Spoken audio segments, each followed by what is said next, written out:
کے نہ کرنا۔ یہ بات ذہن میں رکھ کے آگے چلتے ہیں۔ ہم اسلامی اعتبار سے جس مہینے سے گزر رہے ہیں یہ شعبان کا مہینہ ہے۔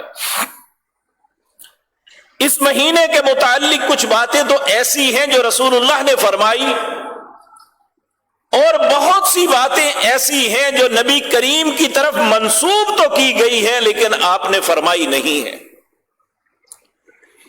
میں دلیل کے ساتھ آپ کے سامنے بات عرض کروں گا۔ سب سے پہلی بات، جو بھی عربی مہینے ہیں ان کے جو نام رکھے گئے ہیں ان کی وجہ تسمیہ ہے کوئی نہ کوئی۔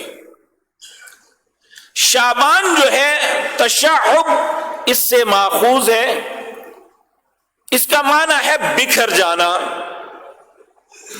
عربوں نے اس کو اس معنی میں اس لیے لیا تھا کہ رجب کا مہینہ یہ حرمت والا مہینہ ہے، اس میں وہ اپنے آپ کو اپنے گھروں میں بند کر لیتے، جب رجب ختم ہوتا تو منتشر ہوتے، کیونکہ ان کی زندگی کے معاملات لڑائی بڑائی ڈکیتی چوری ان چیزوں پہ تھے۔ تو شعبان کو اس لیے شعبان کا نام دیا گیا کہ اس میں وہ ایک امن والے مہینے سے نکل کے منتشر ہو کے اپنے کاموں پہ نکلتے۔